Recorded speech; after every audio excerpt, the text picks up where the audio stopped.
Hemos visto en México, nos hemos visto pues ya en estos días por aquí. Pastor, yo creo que anhelábamos este tiempo de estar aquí en los estudios de One Vision. Sin lugar a dudas, sin lugar a dudas. De hecho, lo deseaba, ¿no? Con todo mi corazón, porque nos une una gran amistad. Y bueno, de aquella entrevista que usted me hizo cuando cumplí los 40 años de ministerio, ahora pues ha pasado un tiempo, ya 41 años, y estoy muy contento y muy agradecido de lo bien que nos están tratando aquí en tu canal, y sobre todo las cosas, ver lo que el Señor ha estado haciendo, que eso es lo más importante de todo. Pastor, vamos a hacer un poquito de historia y yo quiero que los hermanos que nos están viendo sepan un poco de lo que yo ya sé que ellos no saben, ¿no? Nos vamos a ir por el tiempo un poco atrás. Apenas aprendí ayer, creo que en el mensaje, pastor, que fuiste el pastor de Asambleas de Dios más joven de España. Sí. Porque 41 de ministerio, te graduaste a los 20, entraste a la escuela bíblica que a 18, 17 años. Sí, 17, 18 años. Pero luego vamos a irnos un poco más atrás. Hay muchas historias, algunas las he escuchado de tus labios, otras de mi padre. Naciste en Venezuela hace ya 61 años. Sí, ahora en el mes de octubre cumpliremos 61 años. 61 años. Sí. Es que hace 61 años nació el pastor José Manuel Sierra. Es cierto, me dice mi padre, que en tu infancia eras muy travieso. Muchísimo. Muy travieso, un manojo de nervios, como decimos en España. Y bueno, esto cada uno... Pero eras niño privilegiado, porque eras hijo de un torero. Y me dice mi padre que tenías juguetes que otros niños no tenían. Bueno, mi padre vino incluso a España a comprarme un traje de torero, ¿no? Y lo llevó a Venezuela y me hizo una película. Y el sueño de mi padre, lógicamente, era que su hijo fuera torero. Pero yo siempre le dije, bueno, no llegué a ser torero, pero ahora toreo al diablo. Le decía siempre de broma, ¿no? Sí, sí, sí. Así es que, no, la verdad es que mi infancia mira, fue muy bonita. Qué emoción, pastor, mira. Ah, mira, vaya. Bueno, hermanos, agradezco al pastor porque en la Ahí amistad, tenía 10 años. 10 años. ¿En Sí. Venezuela todavía, pastor? No, no, eso ya es en Las En Palmas de Canarias. Gran Canaria. Ahí está el papá, que también llevaba el mismo nombre que el pastor Sí. José Manuel, Manolo Ese es mi Sierra, padre. torero, nacido en Zaragoza, tierra de gente muy brava, Sí. ¿verdad? No en los toros. Me decía el pastor José Manuel Sierra que ahí en Zaragoza, si alguien dice me tiro por esa pared, se tira porque ya lo dijo. Pero bueno, pastor, también me he enterado que cuando niño trabajabas de monaguillo. Bueno, me obligaban. Toda mi educación fue en Venezuela en los hermanos maristas, como se les llamaba, y en Canarias estudié en los salesianos. Y cuando te tocaba el turno tenías que sí o sí ser monaguillo en las misas, ¿no? Pero bueno, al final también me terminaron echando porque creé muchos problemas con las hostias y con el vino. Pastor, ¿nunca robaste vino para probarlo? Sí, claro, vino y hostias y muchas cosas, y le complicaba mucho la vida al cura. Cuando sabes que tienes que tocar la campana no la tocaba, él se enfadaba conmigo, yo la tocaba fuera de tiempo. En fin, era un trasto, como decimos por allá. Voy a pedirle a nuestro director Francisco Pascual que vuelva a poner esa foto donde están padre e hijo, papá Manolo, hijo Manolo, y le voy a hacer una pregunta a nuestro hermano Manolo. Pastor, cuando ves esa fotografía que estamos viendo ahora, tu padre y tú, ¿qué viene a tu corazón cuando recuerdas a tu padre? ¿Cómo lo recuerdas? Mi padre era un gran hombre, con mucho temperamento, mucho carácter, pero era la nobleza personificada. Era un hombre que lo daba todo, aunque se lo tuviera que quitar de la boca, ¿no? De hecho, él me enseñó a que por un amigo hay que hacer cualquier cosa. Y si no lo tienes, él me decía en aquellos tiempos que no éramos convertidos, si tu amigo necesita o te pide algo y tienes que robarlo, lo robas para ayudar a tu amigo. Hasta ese extremo llegaba, ¿no? Era un hombre muy generoso, ya te digo, con mucho temperamento, con mucho carácter, pero era muy amigo de sus amigos. Incluso a veces daba más de lo que recibía. Pero bueno, yo lo recuerdo con mucho cariño y hay momentos que lo echo pues mucho de menos. Y tenía tanto carácter y tenía muchos amigos toreros que yo conocí. Oh, sí. Y que toreros de los grandes de la época que Claro. iban de México a vuestra casa, aún en Canarias, ¿no? Como Paco Camino. Tú amistaste mucho con muchos de esos Paco toreros. Camini, Santiago Martín El Viti, Diego Los- Puerta, Palomo Linares, en fin, muchos toreros de aquella época que pasaban por aquí, por México, por Venezuela, y paraban en los restaurantes de mi padre, iban a comer con sus cuadrillas a nuestra casa, y yo me crié en ese ambiente taurino, ¿no? Que es un ambiente muy, muy particular. Así fue mi infancia. Pastor Manolo, en lo familiar. Tu padre llega de Zaragoza, Venezuela, tu madre de Canarias. Sí. Cuéntanos de eso y luego vamos avanzando. Bueno, ellos fueron emigrantes, ¿no? Mi madre fue muy joven a Venezuela, efectivamente fue... Era otra Venezuela, claro. No, era la Venezuela dorada, era una Venezuela maravillosa, que no tenía nada que envidiarle en aquellos años a los Estados Unidos ni a ningún país. Se vivía muy bien, se ganaba mucho dinero, se vivía muy feliz, muy cómodamente. Y allí mi madre yo creo que llegó muy jovencita, 14, 15, 16 años aproximadamente. Y mi padre había llegado, porque allí se retiró del mundo del toro, aparte buscaba ya una vida mejor, retirarse y tal. Y allí se conocieron en una fiesta. Al poco tiempo se casaron y nací yo, un día 2 de octubre del 61. Y a los 5 años aproximadamente, pues nació mi única hermana, también en Venezuela. Y en el año 71, si no recuerdo mal, decidieron volver para España. Él quería ir a Zaragoza, mi madre quería ir a Las Palmas porque estaban allí mis abuelos. Y al final nos radicamos.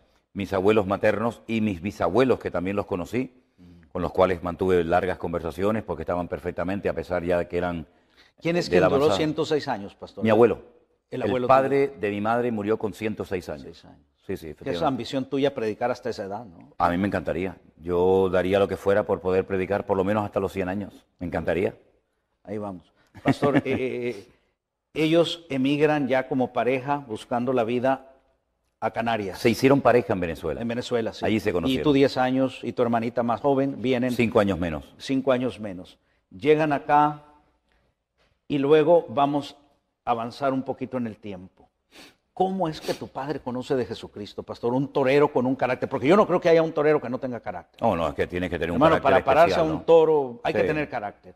Y en aquel tiempo antes tu padre había sido banderillero de uno de los toreros más temibles que había. César que los Girón. mandaba a barandillar a su banderillero, los metía... Sí, bueno, sí, el sí. que entiende un poco de tauromaquia, o sea, prácticamente tu padre antes de ser torero era banderillero, exponiendo la muerte con ese torero osco Sí, que sí, era... sí, no, tremendo. Mira, mi padre conoce al Señor a raíz de una operación que le tienen que hacer deprisa y corriendo a mi hermana, que había tenido una especie de principio de peritonitis con hemorragia de sangre y todo esto. Y entonces unos vecinos que eran muy amigos de ellos, que eran cristianos evangélicos, le dijeron que iban a pedir oración por mi hermana y por la familia Sierra en su congregación. Bueno, mi padre, en agradecimiento, una vez que mi hermana es operada y sale de la operación y todo salió bien, gracias a Dios, pues un día quiere ir a la iglesia de este señor para darle las gracias al pastor y a la congregación por haber orado por mi hermana. Que sanó además. Sí, salió perfectamente de la operación, no hubo complicaciones y él quería simplemente ir a darle las gracias y nada más. Pero en su testimonio, mi padre contaba que cuando entró por el pasillo de la iglesia, en aquellos años se cantaban muchos himnos en las iglesias de las Asambleas de Dios, de las cuales yo vengo. Entrando por el pasillo, al final en la plataforma había una cruz iluminada por la parte de atrás y estaban cantando aquel antiguo himno, en la cruz, do primero vi la luz, ¿verdad? Y mi padre cayó de rodillas. El primer día, nada más entrar por la puerta de la iglesia, el Señor lo tomó, un quebrantamiento de pecado, una convicción de pecado espectacular. Incluso creo que tuvieron hasta que interrumpir el culto, ¿no? Porque no paraba de llorar. Cuando él regresa a mi casa, él viene transformado, es otra persona completamente diferente, hasta la cara le brillaba, ¿no? Y entonces comenzó a ir con mi hermana, al poco tiempo con mi madre a la iglesia. Yo no quería saber nada de este tema, pero digamos que me entró la curiosidad de ver dónde le habían comido la cabeza, como yo decía en aquel tiempo a mi padre, y fui como a los 3 o 4 meses aproximadamente después de su conversión, y eso fue un domingo a la mañana. El domingo a la tarde yo le entregué mi vida al Señor Jesucristo, escuchando la parábola del hijo pródigo, aunque al principio me molesté mucho, porque pensaba que mis padres... a tu mamá. Claro, yo pensé que mi madre le había contado mi vida al pastor, pero me di cuenta de que no. Era el Espíritu Santo el que estaba utilizando aquel texto bíblico de Lucas capítulo 15 para traer convicción de pecado a mi vida, y esa misma noche me convertí, y a los pocos meses yo tenía clarísimo que si todo lo que había oído era verdad, y sigo diciendo lo mismo, si el Evangelio verdaderamente es así, como se nos ha contado, que Cristo murió en la cruz, que resucitó al tercer día, que está pronto a venir nuevamente a buscar a su amada iglesia, yo decía para mí, pero ¿por qué no nos dedicamos todos los cristianos a predicar este mensaje cuando esto es lo más grandioso que jamás en la vida se puede contar a ser humano, ¿no? Esto tiene que saberlo todo el mundo. Yo a los pocos meses ya estaba compartiendo la palabra de Dios a todo el mundo.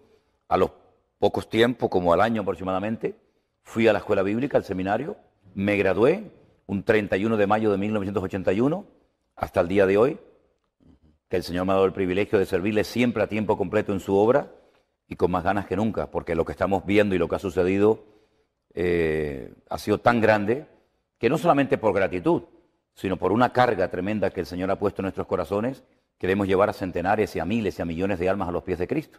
Y estoy seguro que lo vamos a ver. Pastor, no quiero ahora o no necesito decir quién es José Manuel Sierra. Manolo, la gente lo conoce, mi padre sabe más de ti aunque yo, por ejemplo, pero quiero decir esto. José Manuel Sierra no hace un devocional que lo ven 70,000 personas hace 40 años. Tú anduviste en Bolivia, sin monetario, joven, haciendo por los desprovistos, sí, claro. En África. También en Kenia.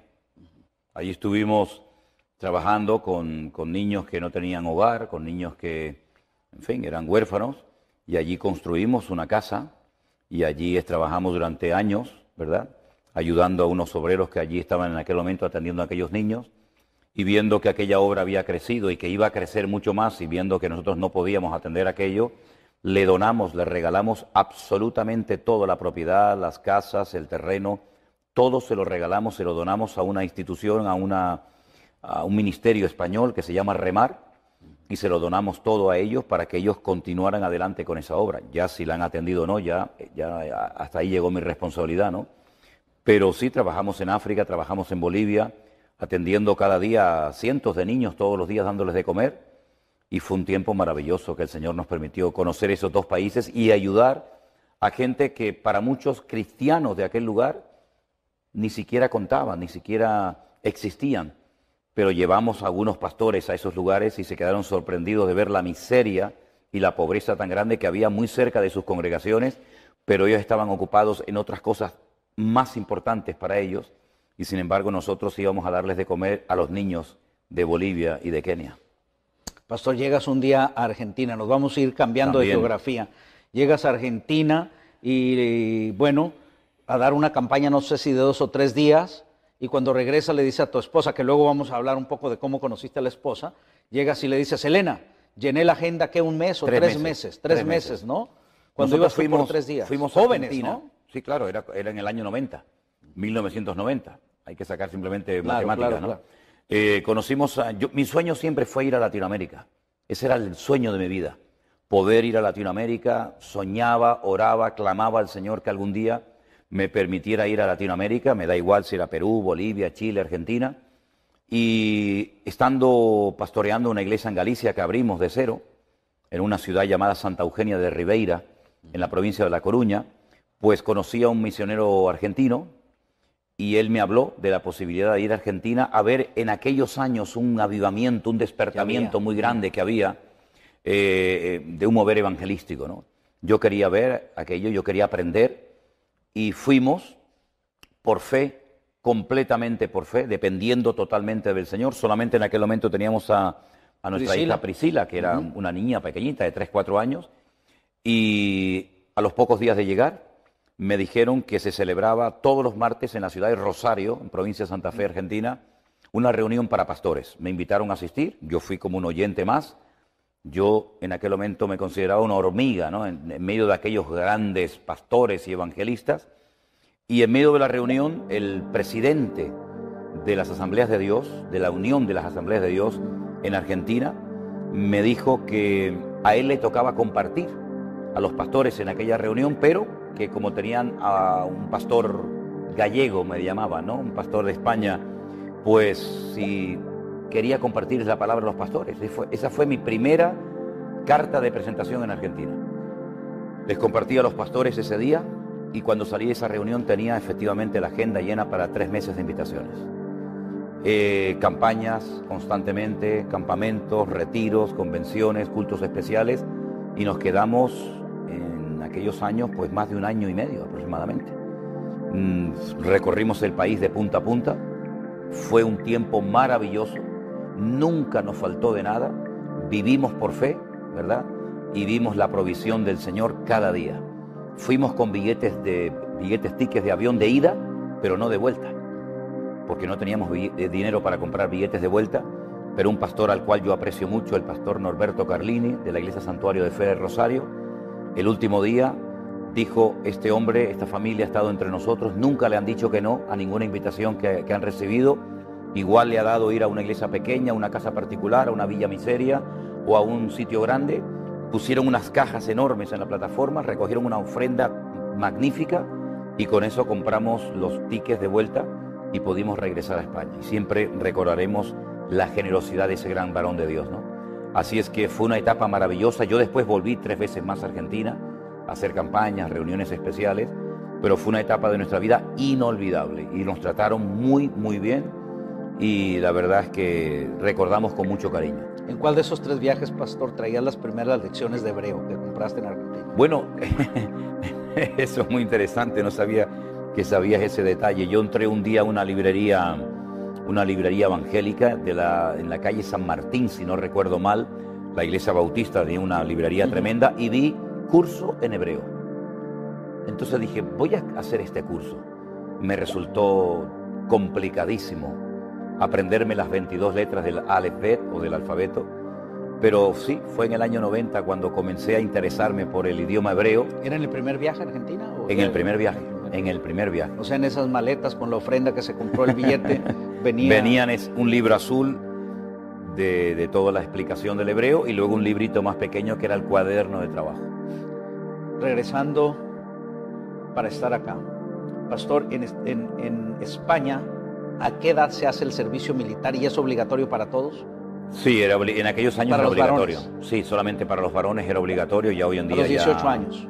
No, yo creo que entré, si no recuerdo mal, con 19 o 20 años. 19 o 20 años. Entré un mes de febrero, habría cumplido recién 20 años y salí con 21. Y estuve 14 o 15 meses en el ejército. Estando en la mili, cuéntanos la historia, cómo llegaste a esa iglesia sí. Y cómo comienza esa historia de amor que se ha ido. Curiosamente, esa iglesia donde yo conocí a ¿Qué ciudad era, pastor? Cádiz. Pegado a Portugal, ¿verdad? Más o menos. No, ella es de Galicia, en el norte. Pero la iglesia, donde la... Cádiz está justamente en el sur. En el sur, bueno. Muy cerca del Peñón de Gibraltar, para entenderlo, ¿no? Pues esa es una de las ciudades más antiguas del mundo, Cádiz, ¿no? Sí, sí. Estuviste en el recorrido, ¿no? Hablando ahí. Claro, sí, Cádiz es una ciudad muy linda, yo la quiero mucho, ¿no? Pues una tarde, paseando... En el servicio militar, En ¿no? el servicio militar, yo iba de paisano, nunca salía de militar a la calle por una serie de cuestiones. Y encontré un cartel que ponía Iglesia Bautista. Yo me había convertido y criado los primeros años de mi vida en Asambleas de Dios. Nunca había conocido una iglesia bautista desde adentro. Y dije, voy a entrar a ver cómo es una iglesia bautista. Curiosamente, lo que te iba a decir, esa iglesia la había fundado un tío de Elena. Un tío de Elena que estudió en la Escuela Bíblica Bautista en Cuba y fue enviado por la Misión Bautista de Cuba, subvencionado, y abrió varias iglesias en España. Esa fue una de ellas. Y allí esa tarde yo conocí a Elena. Ella estaba de visita. Estaba de vacaciones en casa de unas tías. Ella vivía a más de 1000 kilómetros de ahí. Al norte. Y la conocí pues un día entre semana, creo que era un miércoles, un culto de oración. La volví a ver al día siguiente, domingo, a los pocos días domingo. Y nos hicimos novios por carta y por teléfono. Tuvimos 7 meses así. Y en total nos vimos 21 días presencialmente. Y nos casamos. Y hace pues, si no recuerdo mal, 39 años casados. Pastor, vamos a avanzar en esto. No está la hermana Elena aquí. En otra visita que hagan quisiera hacer esta pregunta. ¿Me compartías tú cuántas generaciones de tu esposa hacia atrás de cristianos hay en España? Bueno, yo creo que ella es de la 5ª generación. Estamos hablando de 1800. Exactamente. Sí, ya su tatarabuela. Su tatarabuela se convirtió, después su bisabuela, su abuela, ¿Misioneros su padre. ingleses o...? Misioneros ingleses que vinieron fundamentalmente a esa parte de España, Galicia, y allí pues fueron días durísimos, ¿no? Imagínate, ¿no? Hace más de 100 años abrió una obra en España, en aquellos pueblos, en aquellas condiciones, con aquellas presiones religiosas. Y aquella idiosincrasia, correcto. No, terrible, terrible. De hecho, se decía que los misioneros, que los protestantes ingleses tenían cola, tenían rabo. Y la gente iba a ver los actos públicos. El rabo del diablo. El rabo del diablo, efectivamente. Y la gente les observaba porque decía, ¿dónde tienen escondido el rabo del diablo, no? Y entonces en uno de esos cultos al aire libre, con esas orquestas tremendas que hacían, esos signos, se convirtió su bisabuela, muy jovencita, con 15, 16 años. Pastor, era un desafío convertirse a No, esa edad. terrible, terrible. al Fue evangelio, expulsada de ¿no? la casa. Inmediatamente fue expulsada de la Apedreadas casa. todavía en ese tiempo. El cura del pueblo le dijo a sus padres que tenían que echar a esa hereje de la casa, y ella se iba todos los días al monte, a una cueva, a orar por sus padres, que finalmente terminaron también convirtiéndose y entregándose al Señor. Y esa abuela, si no recuerdo mal, puso la primera piedra en una iglesia de asambleas de hermanos en Galicia y murió con 104 años. Así que ella nunca pisó una iglesia católica, nunca conoció el contexto católico del cual venimos nosotros. Y ella, pues ya te digo, que con nosotros, con nuestras hijas sería ya la quinta, la sexta generación. Todos por parte de padre, por parte de madre, todos ya eran convertidos, ¿no? Desde hace siglos.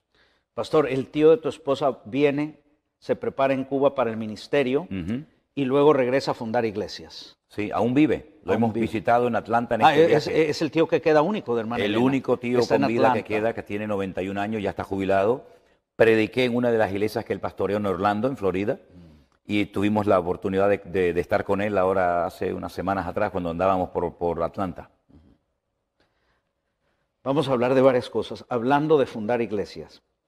Cuando medito en tu ministerio, pastor, y que agradezco públicamente, y lo he hecho en privado, que me dejes ser parte de... Soy el maletero, dile a la gente que soy el maletero del pastor Manolo, ¿es cierto o no? No, eres una pieza muy importante en nuestro equipo, hermano. Agradezco eso, pastor, de veras lo hago, he crecido, he aprendido, pero cuando medito en vuestro ministerio, en estos 2 años, últimos o 3 ya, medito en esto, pastor. Las grandes campañas que se daban en este siglo pasado, loables todas ellas, pienso, 2 veces creo que asistí a una del doctor Billy Graham. Esta semana pasada, alguien que participaba organizando esas campañas aquí, no de los principales, pero participaba, me dice que con 1 año de antelación comenzaban a preparar todo para que acudieran 70,000 personas a un estadio. Yo estuve en 2 ocasiones, una en San Diego y una aquí, más o menos 50,000, 70,000 personas, toda la estructura para hacer eso. Anoche tuvimos el privilegio de escuchar tu ministerio y tu palabra aquí en lo que es el edificio nuestro, ¿verdad?, de nuestra iglesia, y esta mañana temprano me comienzan a llamar de 2 lugares fuera de los Estados Unidos. Yo no sabía que nuestro hermano Armando sabía que se desvelaba mucho, que ayer que se fueron de aquí a las 12 de la noche y lo había todavía subido a YouTube. Para cuando yo entré 8 de la mañana había 14,000 visitas. Ahorita debe haber 50, 60,000. Pensar esto, pastor. Danos la historia de todo esto, de la lucha, el esfuerzo, y humano como eres, sorprendido por Dios.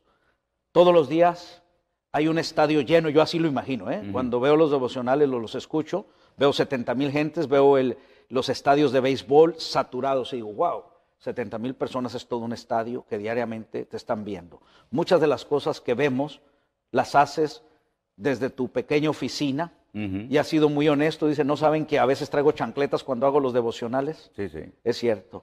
Pastor, háblanos de ese proceso.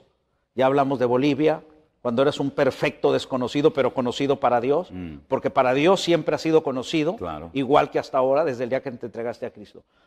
Ha sido un fenómeno para ti, para toda tu familia, nuestro hermano Armando que está aquí, Anderson, todo tu equipo. Pastor, háblanos de los últimos 3 años, 1 año antes de la pandemia y todo eso hasta aquí. ¿Cómo está en tu corazón? ¿Qué ha habido? ¿Qué alcances? ¿Qué es lo que Dios está haciendo? Porque eres humano, es una carga muy grande. Bueno, vamos a ver. Yo a todo esto lo llamo el factor sorpresa. El factor sorpresa se ve en muchas partes de la historia bíblica.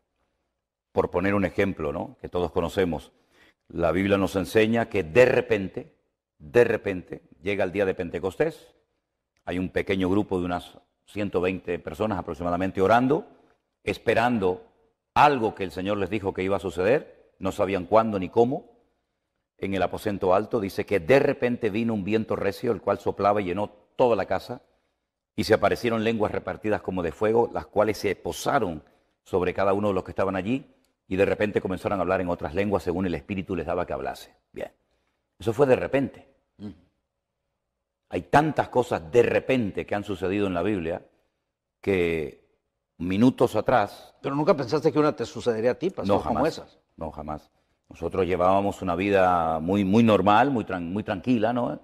Un pastor de una iglesia local, haciendo lo que le corresponde hacer a cualquier pastor. Para sustentarte tenías un rastro que es una tienda de segunda lado, ¿no? Sí, una especie, como llaman aquí, de Goodwill, ¿no? Una Sí, tiendita donde... Así estaba la por vida, eso nos ayudaba a pagar el alquiler del que no quiero del llamarle salón. rutina, porque sé que nunca ha sido rutinario en No, tu forma de no. ser, pero ahí está el pastor trabajando, luchando, Sí, claro. en una iglesia en Canarias, un lugar... Sí. Hombre, yo tuve la bendición de poder salir siempre mucho, ¿no? Sí. A otros Viajes países, a Israel, viajes a Israel y todo esto, ¿no? Y nosotros veníamos desarrollando nuestra rutina, en el buen sentido de la palabra, pues cada día con gozo, gozándonos absolutamente en todo lo que hacíamos. Nunca hemos trabajado más o menos por el hecho de la respuesta de la gente. Hemos atendido grupos muy pequeños, grupos más grandes, y siempre gozándonos en toda circunstancia, en la economía, en la gente, en todo lo que hacíamos, ¿no? Bueno, llega el confinamiento, ¿sí? Millones de cristianos se encuentran de la noche a la mañana encerrados en sus hogares y nosotros venimos desarrollando nuestra labor de todos los días. ¿Qué es lo que ocurre? Yo me doy cuenta de que teníamos que hacer algo inmediatamente. Al día siguiente, después de haber orado la noche anterior, el Señor pone en mi corazón que tengo que hacer un grupo de WhatsApp para atender a los hermanos de nuestra congregación. Desde las 11 de la mañana hasta la 1:30 del mediodía, todos los días, teníamos competiciones bíblicas, ¿verdad? Devocionales, tiempos de oración, obras de teatro, en fin. Era un tiempo extraordinario donde yo atendía a los hermanos de la iglesia. Mientras tanto, comenzamos a recibir centenares de correos y de llamadas de todas partes del mundo. Desde Alaska hasta el extremo sur de Argentina, pasando por Japón, llegando a Los Ángeles con el pastor Arenas. Todas partes, nos llamaban de todas partes. Bueno, con preguntas. Entonces yo hacía un devocional por WhatsApp para los hermanos de la iglesia. Entonces se me ocurrió un día la idea, yo creo que el Señor me lo puso en mi corazón, de hacer el devocional en abierto, creyendo de que alguien lo iba a ver. Efectivamente comenzó a verlo la gente. Todas las preguntas que recibíamos de la Biblia, pues se me ocurrió también hacer un programa que lo titulé o lo llamé El Pastor Online, donde daba respuesta a las preguntas. En vez de hacerlo por una computadora escribiendo, lo hacía en directo de lunes a viernes cada día. Todo esto comenzó a crecer y a crecer y a crecer, pero no es que nosotros comenzamos a trabajar en las redes sociales y a emitir nuestros cultos a raíz de la pandemia. No, nosotros veníamos picando piedras hacía muchos años. Cuando apenas nos veía la gente, 2, 3, 4, 5 personas en directo, para nosotros era un gozo el trabajar.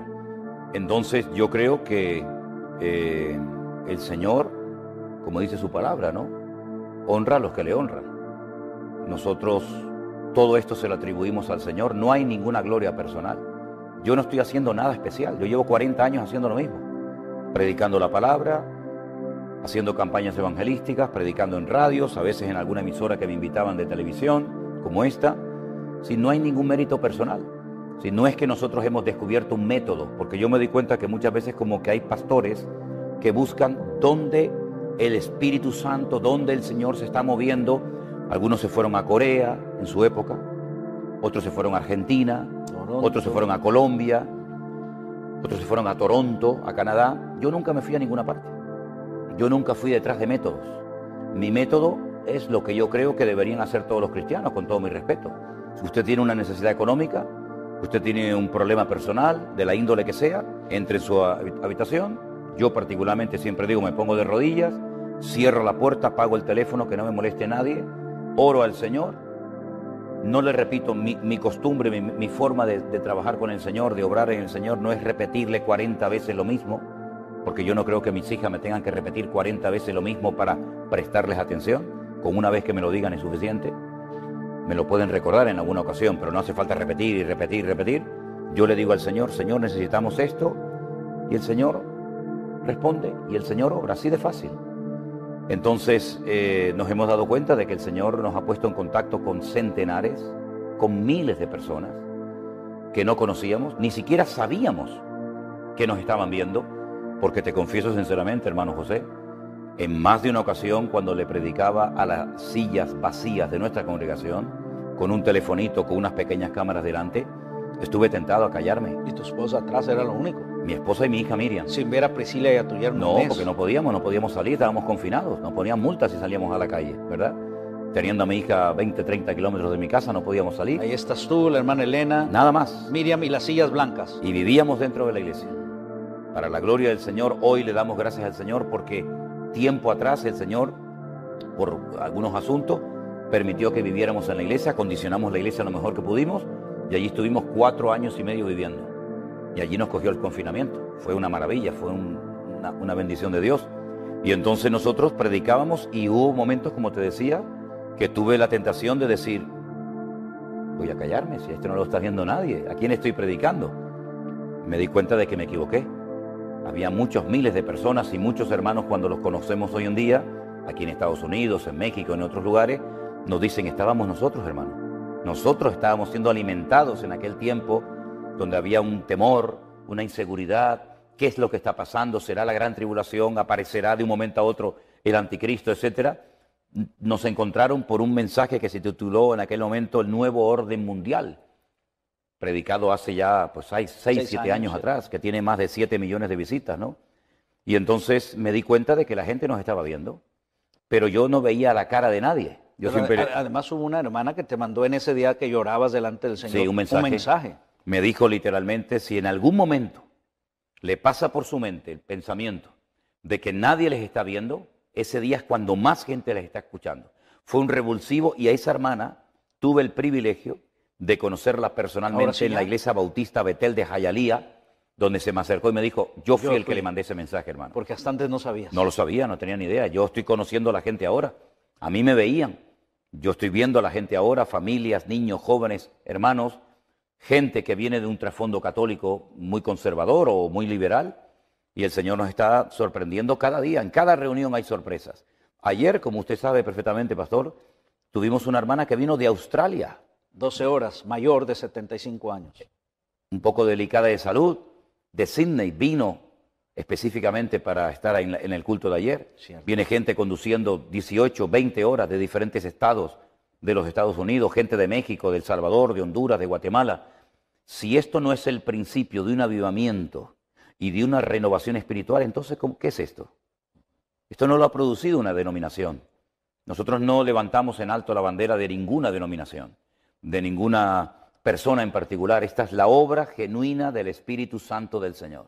No es una competencia, una guerra contra las iglesias. De hecho, no aceptamos a nadie que sea miembro de una iglesia. El concepto iglesia virtual para algunos es una locura, pero es una realidad. Hay centenares y miles de personas que han conocido al Señor, que se han reconciliado con el Señor. En algunos casos, como en México nos sucedió con una hermana que se nos acercó y nos dijo que hacía 30 años que había dejado de congregarse. Y lo que estamos viendo en estos últimos 2 años, prácticamente a diario, no lo habíamos visto en 40 años de ministerio. Porque el Señor viene pronto y el Señor nos está sorprendiendo y nos está mostrando que Él es fiel y que Él tiene ganas. Y que cualquier persona, da igual la edad que tenga, da igual el trasfondo religioso, denominacional del cual venga, una persona que se deja utilizar por el Señor lo usa. Y yo creo, y lo he dicho en varias ocasiones, que por lo menos con nuestro ministerio, el Señor ha dicho ahora. No sé cuánto tiempo va a durar esto. Yo siempre creo y confío que hasta que venga el Señor en su segunda venida. Yo creo que esto es algo imparable. Yo creo que es algo que va a ir a más. Prueba de ello es que cada día se abren más puertas, cada día conocemos más gente. Y estamos viendo en San Francisco, en Florida, en cualquier parte donde vayamos, centenares de personas con un hambre de la palabra que nunca en mi vida había visto. Pero es el cumplimiento de una palabra profética, donde el Señor dijo a través de uno de sus siervos, he aquí yo enviaré hambre y sed a la tierra, no de pan, no de sed, sino de oír la palabra de Dios. Y ese tiempo ha llegado. Y esas promesas que están ahí de que cosas que el ojo no había visto, cosas que los oídos humanos nunca habían oído, ni habían subido al corazón del hombre, son las que Dios tiene preparadas para los que le aman. Bueno, yo puedo presumir de que nosotros intentamos amar al Señor todos los días cada vez más y más, ¿verdad? Con todo nuestro corazón, con toda nuestra fuerza, con toda nuestra capacidad. Y yo creo que el Señor simplemente lo que está haciendo es cumplir con sus promesas. Y estamos disfrutando de un tiempo extraordinario desde marzo del 2020. Y usted lo ha visto y lo ha podido comprobar. que esto es algo imparable y todavía quedan muchas sorpresas por el camino, que vienen pronto. Pastor Manolo, aún en pandemia, Dios pone en tu corazón hacer ese viaje por toda España, Sí. que siempre ha sido un país difícil para el Evangelio. Bautizabas 1, 3, 5, 7, pero hubo una gran cosecha. Luego viene el congreso donde estuvieron ellos. Me impactaron varios. Aquella hermana de Guinea Ecuatorial que decía, lo que quiero es morirme. ¿Te acuerdas de ella? Totalmente. La conoces bien. Nuestra hermana Cristina. Cristina, el Señor la alcanza, da ese testimonio. Danos una suma breve. ¿Cómo Dios puso en tu corazón cuando comenzó esa gira por tu país, el de tu esposa, y cuando ya regresaron a Tenerife? ¿Cuál era la sensación que había? Empezamos en el mes de mayo del año pasado, justamente el primer viaje misionero empezó el mismo día que vinimos a los Estados Unidos en este segundo viaje misionero. Y regresamos prácticamente el mismo día, en el mes de junio, terminaría, que este segundo viaje misionero que estamos realizando aquí. Dios puso en nuestro corazón que había llegado el momento ya que podíamos viajar, aunque había muchas restricciones, muchísimas restricciones. De hecho, en el camarote del barco donde yo estaba ya a punto de llegar a Huelva, una ciudad del sur de España, oré al Señor que me dejaran salir del puerto. Yo no sabía si me iban a dejar salir o no. Logré salir. Tuve que parar en el camino a dormir porque no se podía circular a ciertas horas por la carretera. Y el objetivo era conocer a todas las personas que se habían convertido, que se habían reconciliado con el Señor durante el tiempo del confinamiento. Entonces el Señor nos permitió ir a ciudades que no conocíamos, localidades como por ejemplo Ciudad Rodrigo, provincia de Salamanca, Becerril de la Sierra en Madrid, ni siquiera sabía que existía ese pueblo, Sevilla la Nueva, también a las afueras de Madrid, y muchos lugares, ¿verdad?, que dimos como una vuelta en círculo, ¿verdad?, con nuestra autocaravana, durmiendo en donde nos pillara, contentísimos, disfrutando una barbaridad, bautizando a 1, a 4, a 5, a 10, da igual, y disfrutando muchísimo de ver que en España miles de personas habían estado escuchando los devocionales y han surgido grupos por diferentes lugares. La gran necesidad son obreros. Necesitamos urgentemente obreros cualificados, obreros que capten la visión de lo que es la iglesia virtual, que es mucho más que pararse delante de una pantalla de televisión o una computadora a ver un culto. Eso no es la iglesia virtual. La iglesia virtual tiene escuelas dominicales, tiene reuniones de jóvenes, reuniones de niños, reuniones de matrimonios, reuniones de oración. Es una actividad constante y permanente. Hay grupos de Zoom, grupos de WhatsApp, donde estamos constantemente orando los unos por los otros. Hermanos que nos llaman de todas partes. Ahora cuando volvamos tenemos que ir a Bélgica a visitar un grupo grande de hermanos que nos están esperando, colaboradores, familias enteras que están prácticamente todo el día desinteresadamente, sin remuneración económica, atendiendo a centenares y a miles de personas. Es una auténtica revolución. Es la palabra que un hermano de nuestra iglesia en Tenerife, un hermano de Bolivia, nos dijo: hermano, esto es una revolución espiritual, no producida por el hombre. Yo te dije que cuando fueras a México armarías la revolución, ¿lo recuerdas? ¿Es cierto? Sí, me acuerdo perfectamente. Pastor, vi y dije, qué desperdicio. ¿Era en Algeciras donde estabas en aquella plaza de toros abandonada? Oh, sí. Era Algeciras. Sí, sí. Y cuando hiciste el devocional, estoy en una plaza abandonada, y yo dije, qué desperdicio, la plaza abandonada. Sí, recuerdas que oraste porque te llegó un mensaje de una esposa que su esposo estaba desahuciado a punto de morir en Seattle, Washington. Sí, señor. Cuéntanos qué pasó 2 meses o 3 después, cuando llegamos a México y él estaba ahí. Como puedes imaginarte, recibimos centenares de peticiones de oración todas las semanas y nos llegó un pedido urgente de un hermano, de una persona, no sé si en ese momento era convertido o no, estaba en un hospital grave debido al tema este del COVID, ¿no? Estaba muy grave, a punto de morir, comenzamos a orar, mandamos su petición por diferentes medios, se oró mucho por él y bueno, todo quedó así, ¿verdad? Meses más tarde, cuando hacemos nuestro primer viaje a México, se me acerca un matrimonio, creo que tú me lo presentaste, si no recuerdo mal, y me dice: hermano, este es el hombre que estaba a punto de morir. Llevaba las fotos, ¿te acuerdas, pastor? Llevaba las fotos, sí, es cierto. Y nos enseñó la cicatriz. Cierto. Todavía hablaba con leve, ¿no? Claro. Y tuve la oportunidad de conocer personalmente a ese hermano. Y fue desde Seattle acá solamente a darle gracias al Señor. Es cierto, es verdad. Desde Seattle era, ¿no? Seattle, Washington, acá arriba. Increíble. Sí. Pues sí. Bueno, testimonios como ese a montones. Entonces, viene España, pastor, viene Italia, viene Bélgica. La agenda está más que saturada. Sí. Que en base a la palabra del Señor, Él dice en su palabra que en los últimos tiempos habría hambre. pero también dice que donde abunda el pecado, sobreabundará la gracia. Claro. Dios te ha escogido para ese trabajo. Pastor, humanamente, para ti, para tu familia, aunque sirven al Señor, ¿cómo ha impactado esto? Por ejemplo, ahora, lo digo en lo familiar, porque eres padre, esposo, vas a ser abuelo. En unas semanas, días, podemos decir. Tienes 6 semanas que ahora más que nunca Priscila, tu yerno y tú, tu esposa, Miriam, quisieran estar allí. Familiarmente, no solo a tu persona, a tu ministerio, a tu iglesia, ¿cómo este impacto, ¿no?, en las relaciones ha afectado para bien, pero humanamente? Nos cambió la vida totalmente. De llevar una vida, entre comillas, normal, controlando prácticamente todo, a una vida donde cada día despiertas en un sitio diferente, conociendo a centenares de personas nuevas que nunca en tu vida habías visto.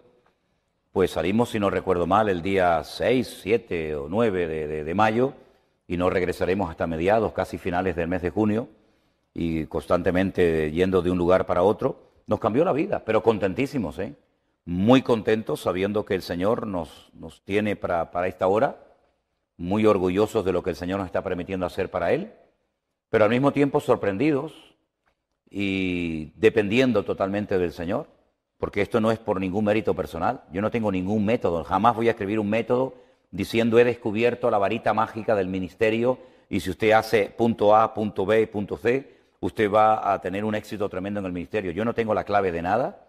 Esto es un trabajo diario, es constancia, es perseverancia, es dependencia del Señor. Yo no me he enriquecido económicamente hablando a raíz de todo esto. Nuestra vida es prácticamente igual. No nos hemos llenado pero sí tienes ya una residencia de 1 millón de euros pagada, ¿no? Donde vives, ¿no? ¿O sí? ¿Dónde? Me dijeron. ¿Una residencia? De 1 millón de euros pagada. No tengo ¿O nada te pagas alquiler? No, yo he vivido toda mi vida de alquiler. Es con doble sentido. No, por eso le digo, no sé quién le dijo Nada, eso. no estoy para que sacaras la verdad. No. Eso me llamó la atención, pastor. 40 años de matrimonio, 39. Sí. Y un día, en uno de los devocionales, un día decías, siempre de alquiler, y tu esposa, ya que hemos dialogado, dice, no, si de pronto tenemos muebles y luego nos vamos a otra parte y ya no tenemos, ¿no? Nosotros ni como ministerio, nuestro ministerio no tiene propiedades. La iglesia que yo pastoreo, la iglesia presencial en Tenerife, es un local alquilado. La iglesia en Fuerteventura que tenemos, la iglesia en el Puerto de la Cruz, nosotros no tenemos propiedades. No estoy en contra de que se tengan propiedades, pero es que nosotros no hemos podido nunca comprar nada. La obra en España es muy difícil, ha sido una obra muy dura y nunca nos hemos planteado ni siquiera comprarnos una propiedad nosotros, ¿no? Y ya a estas alturas de mi vida, pues mucho menos todavía, ¿no? Pero muy contentos, hermano, muy contentos porque yo sé a lo que Dios me llamó y a lo que Dios no me llamó. Y cuando hablábamos hace muchos años de, bueno, si compramos algún día alguna casa, algún departamento, ¿dónde lo vamos a comprar? Si hoy estamos aquí, mañana estamos allá, hemos estado viajando durante años, ¿verdad? Como ahora estamos volviendo a hacer. El Señor nos está llevando otra vez al inicio de nuestro ministerio, donde no parábamos, es increíble, ¿no?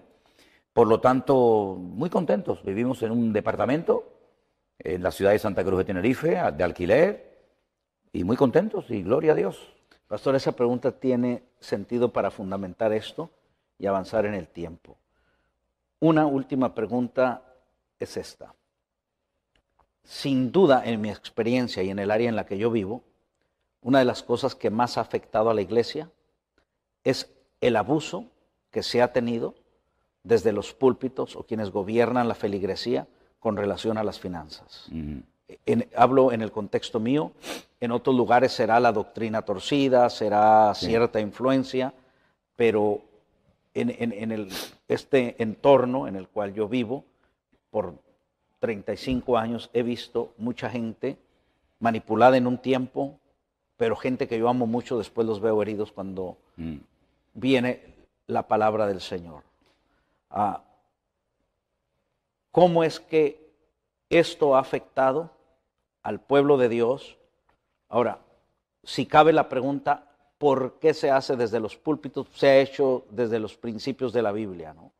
¿Cuáles son, Pastor Manolo, en tu opinión, las cosas que más afectan a la iglesia desde adentro de la iglesia? Bueno, la Biblia dice que la raíz de todos los males es el amor al dinero.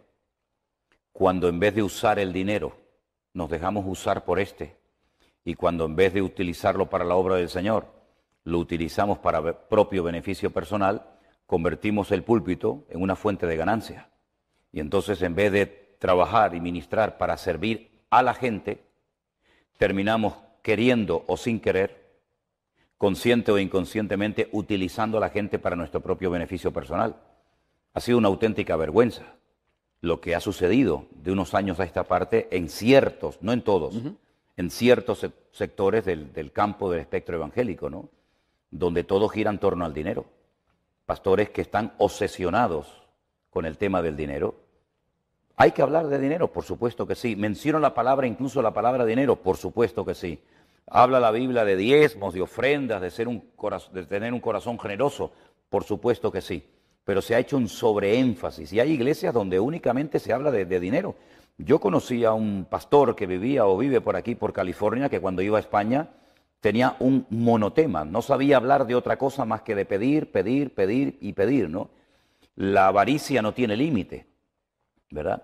Y muchos han convertido el ministerio, utilizando su poder y su autoridad, en una fuente de ganancia. Entonces, cuando predican de prosperidad, yo pregunto, ¿prosperidad para quién? Prosperidad para siempre el mismo.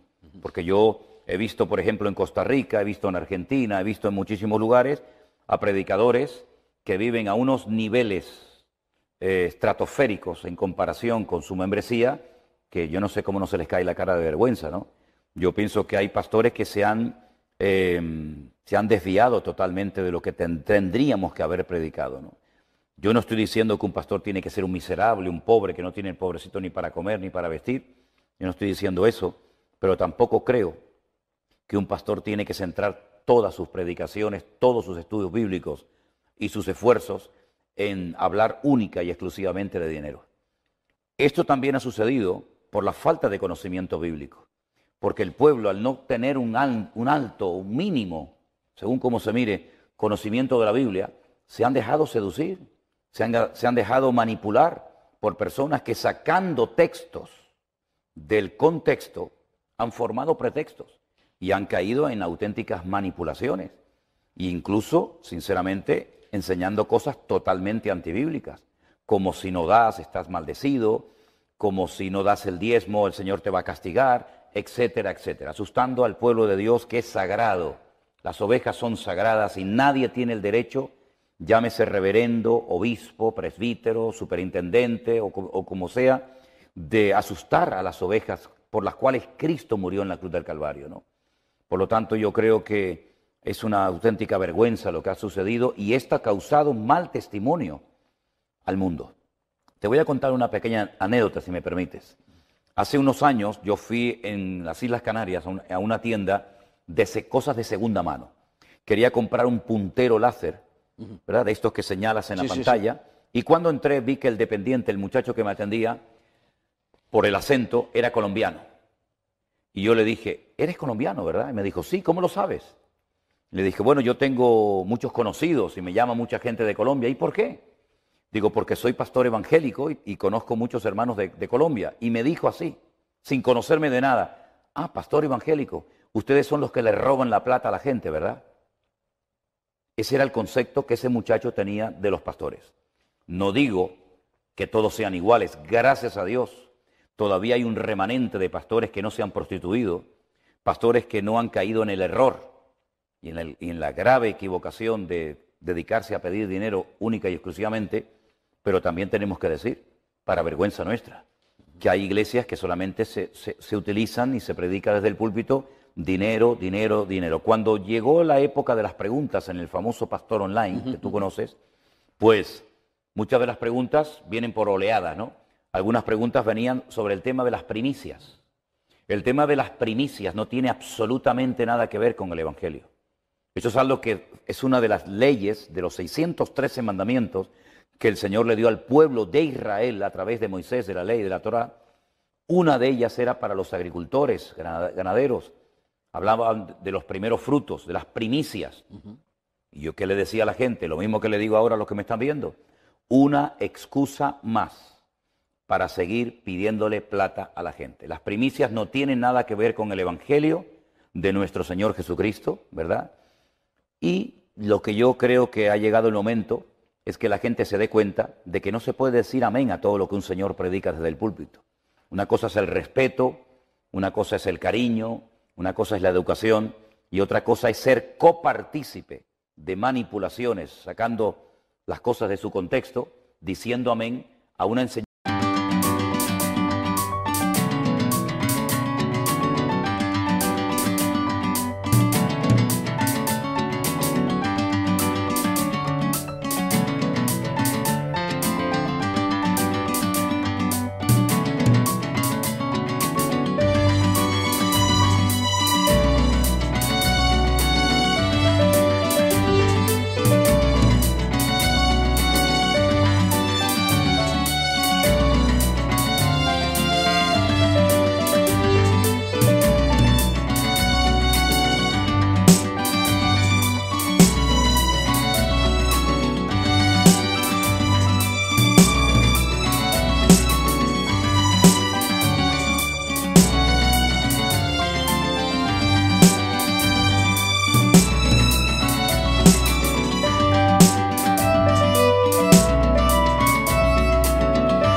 Que muchos saben en lo más profundo de su corazón que no es bíblica, pero que no se atreven a decirle al pastor: pastor, con todos mis respetos, usted ha perdido hace mucho tiempo el foco de su ministerio y ha caído en la trampa de dejarse dominar por el dinero. Y eso es un gravísimo error. Y termino diciendo algo: si quieres conocer a un hombre de verdad, no lo oigas en el púlpito. Si quieres conocer a un hombre de verdad, dale poder y dale dinero. Y ahí conocerás verdaderamente qué tipo de hombre es. Y es lo que ha pasado. Muchos han crecido, muchos han prosperado, aunque no toda prosperidad viene de Dios. Cuidado, que hay muchos inconversos que son tremendamente prósperos, millonarios, y no tienen nada que ver con el Señor. Y entonces han crecido, se ven con poder, se ven con fama, se ven con gente, y se creen que pueden hacer y compartir lo que les da la gana. Y se equivocan rotundamente. Y muchos de estos tendrán que rendir cuenta delante del Señor algún día y pedir perdón, y espero que lo hagan pronto, porque lo que han hecho ha sido crear un mal testimonio, una mala imagen de los evangélicos en algunos sectores de la sociedad, hasta el punto que la gente dice: los evangélicos lo único que saben es pedir plata a la gente. Entonces yo he sido con eso muy contundente, y seguramente algunos de los que me están escuchando, pastores, evangelistas, pues no les hace ninguna gracia lo que les estoy diciendo a la audiencia, pero yo no estoy aquí en este mundo para agradar a la gente. Yo estoy en este lugar para predicar la palabra de Dios. Y si predico algo que no está en la Biblia, que me llamen, que me confronten públicamente, cuando quieran y donde quieran. Pero ellos saben perfectamente que para ellos lo más importante se ha convertido en el dinero más que en el amor a las almas. Amén. Y usted quisiera seguir escuchando al pastor José Manuel Sierra, yo también, pero siempre hay que hacer las cosas con orden. Y en la próxima visita, no es la primera vez que él viene a California, pero sí, desde que nos hemos conocido, sé que el Señor lo concederá volver aquí. Hay planes, hay proyectos, pero tengo buenas noticias para usted. Si usted quiere seguir escuchando de él, pues lo podemos ver en el devocional, en el Pastor Online, en las predicaciones. Y si usted es de los que todavía valoran mucho el papel y el olor a tinta como yo, pues le voy a recomendar algo. Mire, yo tengo aquí en mis manos el único libro que hasta ahora tengo unos, no sé, 10, 12 mil libros. Este es el único libro que yo he comenzado a leer y no me levanté hasta que lo leí de principio a fin. ¿Te acuerdas que te dije, pastor? Sí. No sé si comencé 6 de la tarde, sé que terminé a las 3 de la mañana. Hermanos, un día me dijo una persona: bueno, pastor Arenas, ¿y cuál es lo tuyo, lo fuerte? Porque me preguntó del Apocalipsis y dije: mira, hermano, para mí eso me asusta, que no me asusta, ¿no? Pero sinceramente le dije, para hablar de ese tema, gente que haya investigado, gente que haya entrado, y yo muy poco puedo explicarte el Apocalipsis. Es más, le dije, ni...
siquiera lo disfruto.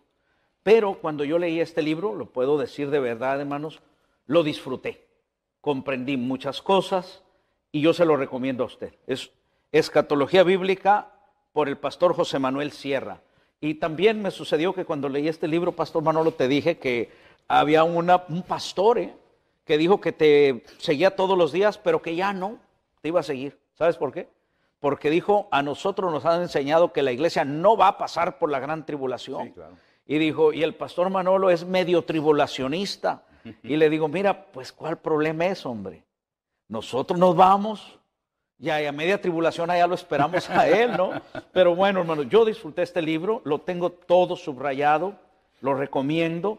En otra visita voy a preguntarle al pastor que nos diga cuáles son los puntos que hay sobre escatología, porque hay varios puntos doctrinales, ¿no? Que en los que usted puede ver los diferentes puntos, opiniones que hay sobre la escatología. Luego también tengo por aquí este libro, Demonología, que le dije al pastor Manolo, no me gustó el título y no me había llamado la atención leerlo, así es que tardé 1 año y medio para comenzar a leerlo la semana pasada, pero vi conceptos, hermanos, que me parece que el título debiera aún ser otro. Lo encuentro muy interesante. Aquí el pastor José Manuel Sierra nos habla de un aspecto que tiene que ver, ¿verdad?, con base bíblica en los ataques del enemigo, usando un personaje muy conocido. Pero a mí me llamó la atención que él menciona que yendo una vez volando en una aeronave, con voz rara, la persona que iba al lado de él le dijo, yo sé quién eres, te conozco muy bien. O sea, los demonios de la persona que iba al lado percibieron el espíritu del Señor que hay en el pastor José Manuel Sierra. También comenta que estando en África con perfecto español, una persona que no hablaba español con perfecto español, endemoniado, dijo, yo sé quién eres, te conozco bien, vete de aquí, has venido a atormentarme. Y luego tengo aquí